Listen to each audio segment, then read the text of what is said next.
Народ, всех приветствую. Давненько у нас не выходило полноценного гайда на Frost ДК, поэтому я исправляюсь. Поехали. Переходим к талантам. Соответственно, и первый момент, который нужно обозначить, это то, что у нас, конечно же, основные таланты взяты из ветки льда, но дополнительная ветка, это у нас именно ветка Блада, а не Анхолька. Целых 18 поинтов мы берем из крови, но 3 поинта, которые мы тыкаем в нечестивости, не максимально важны и без них не играбельно. Я подчеркну этот момент, потому что, смотрите, болезнетворность в троечку. Что она нам дает?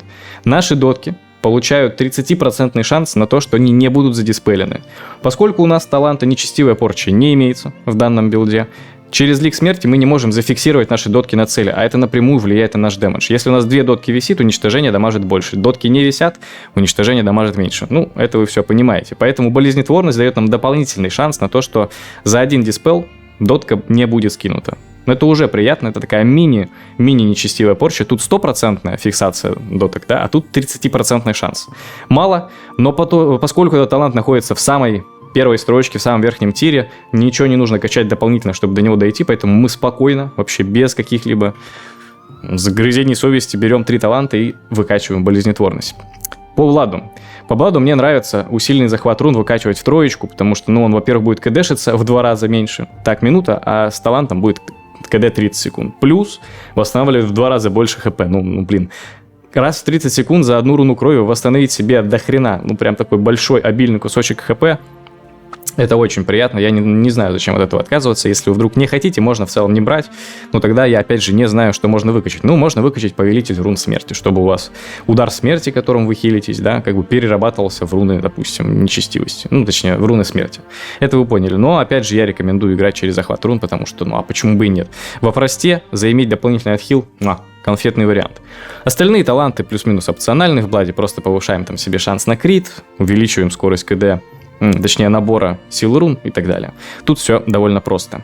А вот ветка Фроста не так проста, как говорится. Во-первых, воющий ветер нам брать не нужно, если только мы не играем на БГ. На БГ, да, очень хороший талант, АОЕшный, по всем дамажит, по всем уронам магии льда, так сказать, наносит, это прикольно. Но если мы играем 2 на 2, 3 на 3, воющий ветер нет. Его не стоит брать, потому что урона в один таргет от него прямо совсем немножко. Какие еще моменты важны? Перерождение, естественно, нужно брать, потому что скинуть с себя лишний эфир — это всегда приятно. Плюс можно будет себя самохилить за счет ликов смерти. Плюс можно будет потом взять, об этом поговорим чуть позже, да, маленький талант. Объятия смерти берем, и самохил в перерождении будет просто, такой бомбический и сильный. Ненасытная стужа. Кто-то любит брать этот талант, кто-то не любит брать талант этот, но я рекомендую его брать всегда, потому что отказываться от контроля на 10 секунд раз в минуту заморозить всех противников в области, это, я не знаю, в ПВП что может быть важнее, чем контроль? Конечно же, берем этот талант. Плюс можно будет взять большой талант на ненасытную стужу, чтобы она была бесплатная в плане силы рун. Так она стоит 40, за счет таланта она будет стоить на 40 меньше, то есть 0. В этом плане тут все, конечно, красиво сделано. Вечная мерзлота. Очень любят игроки выкачивать вечную мерзлоту, чтобы не нажимать ледяные оковы, а замедлять цель, допустим, через ледяное прикосновение. Но, не знаю, мне это кажется особо бесполезным, потому что все-таки от ледяных оков замедления больше, и мы постоянно их будем все равно нажимать, поэтому вечная мерзлота, конечно, можно. Я даже играл с этим талантом одно время, но все-таки пришел к выводу, что лучше его не брать, потому что проспамка через ледяные оковы всегда идет, прямо постоянно, и отказываться. Точнее, 3 поинта целых тратить на вечную мерзлоту лучше не стоит. Лучше их куда-то еще засунуть. А засунуть их можно очень много куда. Например, черный лед взять. Ледяную выдержку. Кто-то не любит брать смертельный холод, но опять же, он всего 1 поинт стоит, потому что почему бы его не взять в этом случае. Максимально важно взять бесконечную зиму в двоечку, чтобы у нас кик был бесплатный, и силу повысить на 4%, что нам еще нужно ради дамага. Чем больше силы, тем больше тычек урона автоатаки наш наносит, и с пылы, соответственно, тоже больше дамажит. Вот какой-то такой балдачок. Я думаю, что это в принципе идеальный вариант. Как-то сильнее, чем данная сборка, я еще пока ничего не видел, не придумал и так далее. Это что касается талантов, а про символы давайте сразу перейдем тогда. Символ ледяного удара, повышаем урон нашего ледяного удара, потому что это наша, основная или топ-3 кнопка, которую мы нажимаем, за счет которой мы наносим урон. Уничтожение — та же тема, просто увеличиваем урон. И ненасытная стужа. Если мы играем с талантом ненасытная стужа, берем его. Если вам не нравится этот талант по какой-то причине, вы не хотите с ним играть, тогда ненасытную стужу можно заменить на символ болезни. чтобы когда мы нажимали мор, он обновлял все наши дотки и на основной цели, и на дополнительных, докуда он достает. Поэтому символ болезни, либо символ ненасытной стужи. По малым символам максимально важно взять символ объятий смерти. Он просто уменьшает стоимость лика смерти, когда мы его используем на самохил, то есть в перерождение. Нажали перерождение и можете сами себя захилить ликами смерти. Они просто будут стоить в 2 раза дешевле в такой ситуации. Это прикольно. Символ кровоотвода мы берем, чтобы наш кровоотвод нас просто не дамажил. Я показал на захват рун, но это да. В общем, у нас же есть кровоотвод, который нам восстанавливает одну руну, и он нас дамажит. Это позволяет нам дамаг нивелировать. Его тупо не будет. И последний символ малый, он такой, ни на что не влияет. Можно взять символ воскрешения мертвых, чтобы с собой прах не таскать постоянно и не воскрешать вурдалака за счет праха. Можно зимнего горна. В общем, любой из этих талантов можно взять. У нас тут символ мора, символ зимнего горна, воскрешение мертвых и взрыва трупа остались. Любой берете, тут без разницы. На геймплей никак не влияет. Какие характеристики нам нужны? Ну, во-первых, это меткость, чтобы не миссовать своими тычками. Тут надо набрать 5%. Все просто. Устойчивость. Оптимальный параметр – это либо 1000 устойчивости, максимум 1500. И вот вы для себя должны определить идеальную набранность данного стата, данной характеристики. Потому что кто-то и на 1000 устойчивости будет себя приятно чувствовать, а кому-то 1500 минимум, который необходим для выживаемости. Устойчивость влияет на нашу выживаемость. И последняя характеристика – это, соответственно, пенетра, она же проникающая способность заклинаний. Нужно набрать 135-136 единиц, как у вас получится, но минимум 135. Потому что против каких-нибудь паладинов, если они еще и драктиры, вот эти вот драконы, тогда мы их будем вообще не пробивать магией, а это нам не нужно. Поэтому 135 пенетры минимум набираем, и все у нас будет в шоколаде. Исходя из данных характеристик, мы уже подбираем камни под себя, исходя, опять же, из того, что нам не хватает. Условно, нам не хватает меткости, мы вставляем камни на меткость. Не хватает нам пенетры, вставляем камни на пенетру. Но когда мы набрали себе вот этот необходимый кап статов, все остальное забиваем камнями на силу. Не надо нам рейтинга пробивания брони на Frost ДК, играя с одноручками. Тупо силу выкачиваем по максимуму и радуемся жизни. А если говорим про особый камень, тогда мы вставляем себе камень на рейтинг крита плюс шанс крита. Вот вы его можете видеть. Они бывают, вот такие бывают посильнее, когда там 5% крита, вы поняли. Главное, чтобы вот именно вот такая особенность у него была. Это мы поговорили про камни, теперь про чарки поговорим. Во-первых, на плащ нужно накинуть 52 пенетры.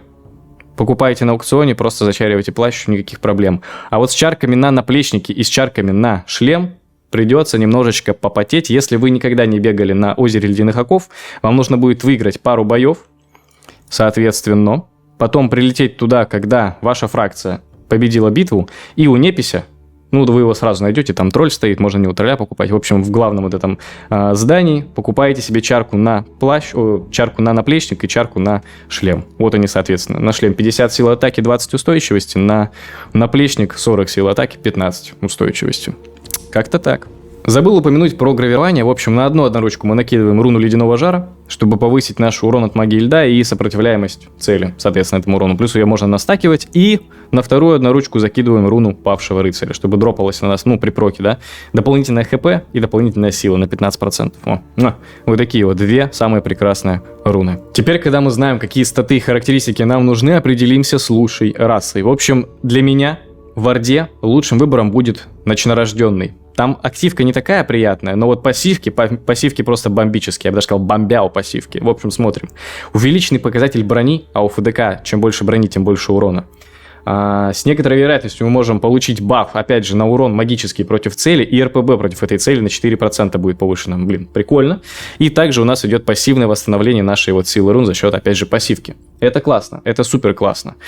Если вам не нравится ночнорожденный, можно взять Эридара, поскольку у него увеличенный шанс там на крит и прекрасная активка, опять же, под Frost ДК. У Frost ДК очень маленькая мобильность, его очень легко кайтить, и телепорт немножечко, частично эту проблему устраняет, поскольку у нас появляется, возможность раз в 60 секунд его нажать, а это уже что-то. И плюс пассивки, опять же, неплохие.